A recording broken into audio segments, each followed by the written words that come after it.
We've been talking throughout the show. Ukraine very much dominating things, but also that very sad news that emerged at 6 o'clock this morning that the former Labour Deputy Prime Minister, John Prescott, became Lord Prescott, of course, had died at the age of 86, surrounded by his family, listening to the jazz that he loved in a care home where he was being treated for his Alzheimer's. It's a very sad day, I think, whether you voted Labour, whether you voted or agreed with John Prescott or not. He was a titan, a giant of British politics, Deputy Prime Minister for 10 years. And a huge figure, not just in Labour politics, but in Britain generally. And I'm delighted to say that Lord Charlies Falconer joins us. He's now a Labour peer, of course. He's a former Justice Secretary, served in the Cabinet with John Prescott, of course. Good afternoon to you, Lord Falconer. Hello, Julian. Thanks for joining us. It's a very sad day, although, my goodness me, didn't John Prescott lead a very full and very wonderful life? You know, married to a woman he was utterly adored, Pauline, for so many decades, 2 sons who've gone on and done very well, but also this incredibly successful political career after rising from, you know, the most sort of, you know, the bottom of the pile working class home. And you know, he was a boy done good, wasn't he? He was, and my goodness me, he was important in that government between 1997 and 2010.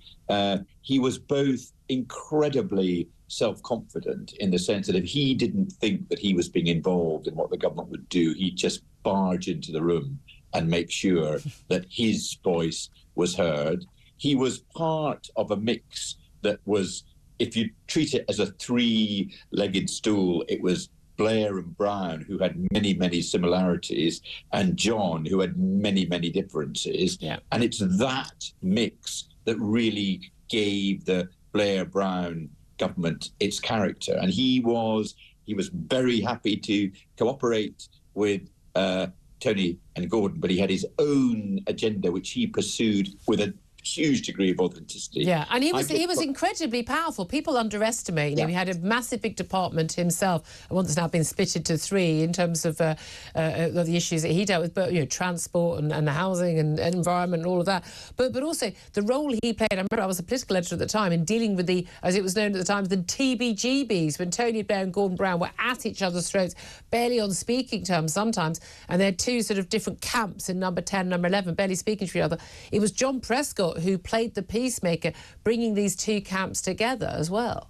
Absolutely. And he would say to both of them, look, we're rubbishing everything unless we can get agreements. And he was very important in bringing them together at bad times. His force was enormous. I remember the first time I came across him was in relation to the Dome, which I was responsible for. Of course. The cabinet, and as a cabinet, he was really keen on the Dome, because he's always keen on regeneration and housing. And although there was the Dome, which was very unpopular, below the Dome on the North Greenwich Peninsula was a very significant housing development he was very keen on.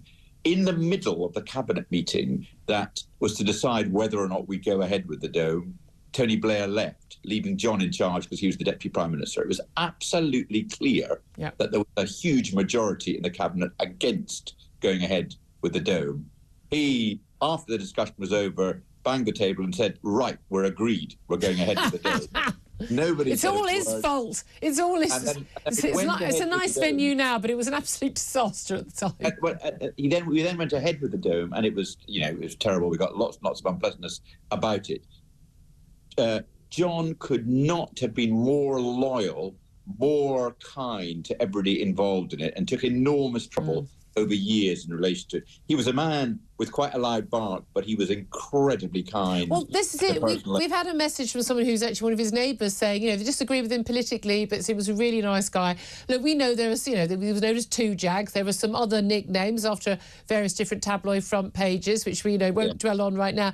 But of course, a lot of people remember him, and in fact, he's actually quoted as saying that in 50 years' time, no, he said, after I die, after 50 years as a politician, frontline politics, they're only going to remember me for this punch. But 2001 general election, I was a political editor at the time, it was just extraordinary. A man throws an egg at him. Frankly, he should have been punched for his hairdo, the guy who threw the egg. But he throws an egg at him. John Prescott said he thought he'd actually been physically punched in the head. It was so hard. And he turned around and walloped this guy. They got into sort of a real scuffle together.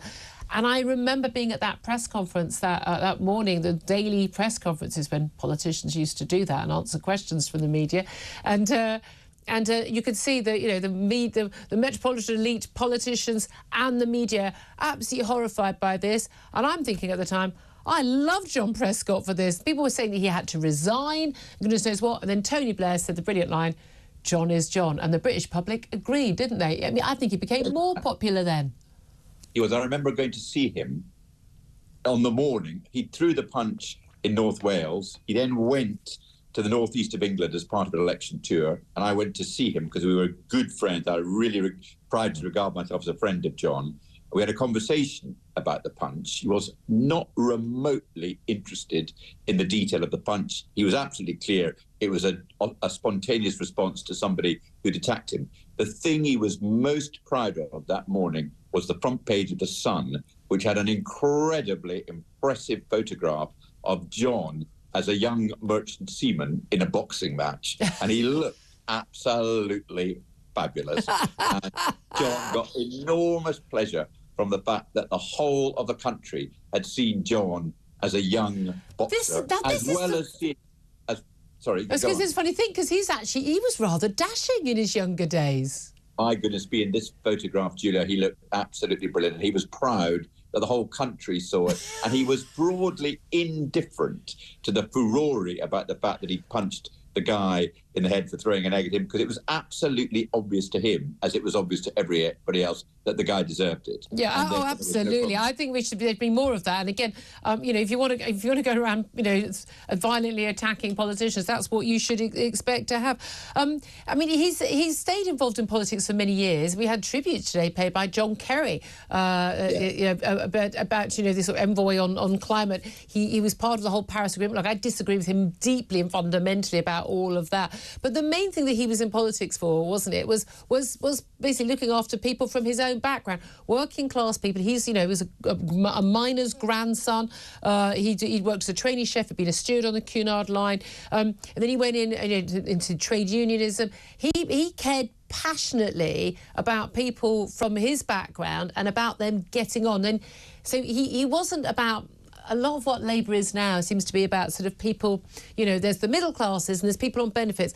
The aspirational working class is what John Prescott was and proudly was. And they were the people he wanted to represent. He came from the Seamen's Union and he came from a life as a merchant seaman. He went into Labour politics on the basis that Labour was for the working man.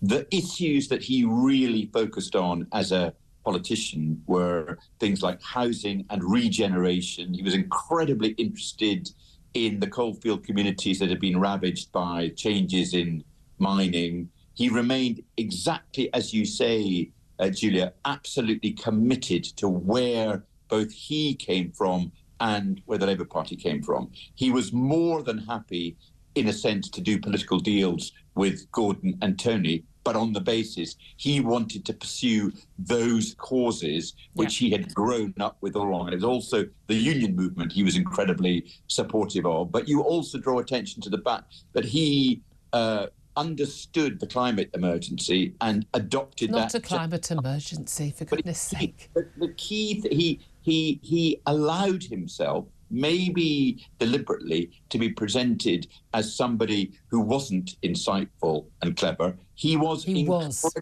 definitely. He was much mocked by, frankly, a very snotty media a lot of the time. Just finally, very brief, if I could, Charlie. It just is he was a heavyweight. He was a big beast in every sense of the phrase. He had clout, and he knew what he stood for. And a lot of people getting in touch today saying, I didn't vote for him, but I admire the fact you knew what he stood for. You knew where you were with him. He was, plain speaker.